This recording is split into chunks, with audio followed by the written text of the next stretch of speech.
What's up, guys, and thanks for joining us at Indie as we had another day at EGX Rezzed 2019. Woo! And we've been checking out some games today. We're going to go through a couple of games now, so depending on what order you're watching this in, we might be getting slowly more tired because it's been a long day, and we're now going to go through our actual impressions and kind of previews of these games. And up first is Fade to Silence, which is developed by Black Forrest Games and being published by THQ Nordic, and it's coming out on the 30th of April on PC, PS4 and Nintendo Switch. And the gameplay you're seeing now, we do have to say this, is 9 months old. So this is kind of the pre-build of what we're playing today, but we're going to share our impressions on it as a team, as when we all played it. Just stress, this is a single-player game. We didn't play this as a co-op game. No. We all sat down and played it as a single-player game, and we want to stress and share our thoughts and impressions on the game. Who wants to kick us off? Who wants to go first? I'll go for it. I'll jump right in there. Mainly because I usually avoid these single-player survival games because I find them dull. They're usually like, oh, you're alone in a forest and you've got to survive against bears. Whereas the world in this one just had me hooked straight away. Yeah. You've got, as Tom was saying, these eldritch sort of creatures coming through. That's a lot of really good There's this real mix between where, when I was playing it, I couldn't figure out where it was in time. Yeah. I first started when you come out of the crypt, the demo we played, you start in a crypt and he's covered in fur, and I was like, oh, it's a Viking game. Yeah. And then you come outside and there are rusty old cars and shit like that about the place. And like, dropping from nowhere. Yeah, dropping from this floating sky palace. I spun around. Like an upside down red city. It's like I had a car fall, I had something else fall near me, and I was like, what was that? And I forgot what you had said yesterday. Yeah. And I spun around and saw this orb floating in the sky with these weird tentacle things. And I was like, what the fecking hell is that? Because there's these bits where you get these tentacles in the forest, and the whole forest kind of like so they're nests basically, aren't they? What it reminds me of is, War of the Worlds, Jeff Lane's War of the Worlds. This whole bit where he talks about the red weed coming through, and it's the blood from the people who've been killed that the aliens have been pumping out, and it's got bits like that, and you're like, whoa, there's a story there, and there's a wealth of I think that's the thing just things you're going to search for. Yeah. But the guy said that it's not really. You can do what you want. It's a sandbox area. It's a survival game. Complete open world game. But it has this. The world it's created is so interesting that I wanted to learn more, which I don't usually get from these games. I'm usually like, I'm going to go stay out the cold for a bit. Who gives a shit? But this was very much like, come on, tell me more. I want to know more. I want to survive. So to the point, I really did feel the dev who was showing me was like, I'm just teasing you now. He felt like a prick tease. He was cupping, but not finishing. I really got into the world. I like the enemy design a lot. Yeah, the visuals and I like the weird thing that's inside you, because there's this whole bit where it's a symbiotic relationship. I found out that what I do know about the narrative is that this isn't. So one of the questions I threw to it was actually the publishers, THQ Nordic. Is this a story-driven game that has an open world to explore, or is it an open world game that has a story to explore? And they turned around and said this is very much a game that's an open world game with a story to explore, and all the story is in the past. So you're finding out what's happened to the world, to the point where the main aim of the game is to set the world back to the way it used to be. His tease was, can you do that, can't you do that, you're going to have to find out yourself.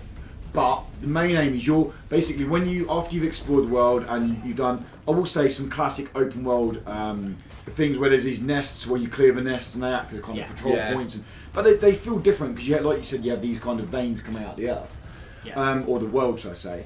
But once you've explored and you go to sleep, the story's told through your dreams. You dream about the past. And then that's what is shared with you. Did you see the bit where he was talking about that they're random in length as well? Yes. So they're not set. It's not like you go to sleep and I'll see this dream, and then the next time I sleep I'll see a new dream. It's actually, they're random. Some are like 10 seconds. Some can be a minute and a half.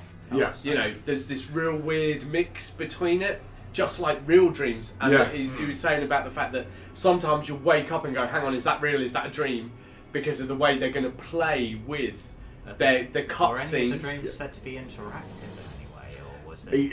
He didn't say anything. They were like quite that. secretive on that. Yeah, it would be good if they were, but I've got the feeling they're I probably like not. the idea of you thinking you've woken up and then being back it's in a actually dream. a dream. I mean, just from watching the footage you guys are seeing now, and from what we saw today, there are a ton of different enemy designs. There are ones that run at you and explode. There are ones that come flying out the floor and grab you. The thing I actually really liked mini boss ones was that not only was there good enemies, there was also good dangerous environments where it wasn't the enemies that got you, it was the forests and traps. That's actually one. Do you want to talk about the survival? Because you mentioned a couple of times that it's a survival game. This is a survival game. It is a survival game. I've got to say as well that the footage you're watching and you guys are going through is very much showing lots of action parts to it. They're showing you fighting a monster's coming towards you. And yes, these are in the game, but the majority of the game is about survival. Yeah. It is about collecting the wood, it's about exploring it. There'll actually there be are a lot monsters. more quiet time, and if anything, that enhances the monsters when you find them. It I does. think the first monster I saw was pretending to be a tree, so I didn't notice it until I got right next to it. I am a tree! Because he's holding his hands up, and I'm just like, wait, that's got a body, and it just goes poof and slams onto me. I'm like, well, you mentioned I wouldn't have noticed this if you didn't mention yesterday. I'm talking to Dan now about the health mechanics. So as you get colder, your health gets frozen off, so you can only heal to a certain point. Yeah. And you can find these like amber essence things that they give you. You can choose to either give you a health buff or an attack buff after finding 3 of them. But you normally only get them from taking down larger enemies or very luckily finding them in the wild. Yeah. In terms of progression, we were told that your progression is kind of stuck behind your gear level. So effectively you kind of get new gear, that means you can go to colder environments, and the cold environments have the more dangerous enemies, and that's kind of how you get towards end game.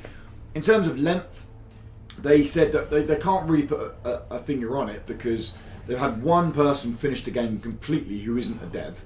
Yeah. And they are what they class as a survival game expert. And they took just over 40 hours to do everything in the open world map and the narrative, which is a substantial amount of time. That is a heck of a lot. And sorry, Tom. I think it's also worth noting the progression involved with building up your camp and the people. Yes.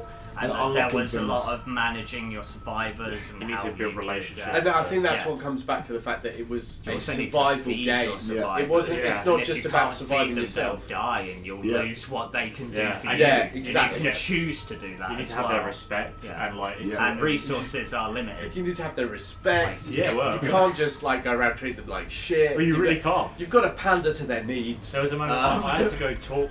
I had to have a confidential conversation. Did you get that when you respawned as well? Yeah, because she wanted to talk to me about her past, whatever. Yeah. And after it did that, it said so and so trusts you more now. Is it here? Yeah. So I mean, it's out pretty soon, 30th of April. Yeah. I think we all had a lot of fun with it. Intrigued by it a lot more. Definitely. It is, as we said, a survival game, and it's a survival game that's all kind of actually made us go, wow, I want to play more of this, which is hard for a survival game to do because they can be a very niche market. Well, especially for me. I'm usually not being one person here who's really played these kind of games. Yeah. And I can only really play them with other people. And knowing this one, I feel like I could play. Knowing the fact that you're going to die over and over and over again in this game, I still want to go and play it because, like you said, the world it offers through a narrative just looks so cool. Definitely. Stuff and So but no, Fade to Silence, developed by Black Forest Games and being published by THQ Nordic, guys. It's coming to PS4, Xbox One, and PC on the 30th of April. Switch players, this game's never come to Switch. No, it's not coming to Not even in years, I'm afraid. It's just the fidelity of the game is huge. It's and it is a beautiful game. It is, it's very we kind of got through stuff pretty quickly. We could talk about the game for another 20 minutes. But and if you want to hear more about it, check out the Indie Credible podcast because I'm pretty sure we'll definitely talk about it. But yeah, that's it, guys. Let's keep on more indie game stuff and more, or at the moment, EGX Rezzed stuff. Make sure you subscribe to us on YouTube and do check out the podcast because we're going to have up an extra couple of podcasts where we're talking about the EGX Rezzed show floor in a lot more detail. Until next time, guys, thanks so much for watching. Goodbye. Bye. See ya.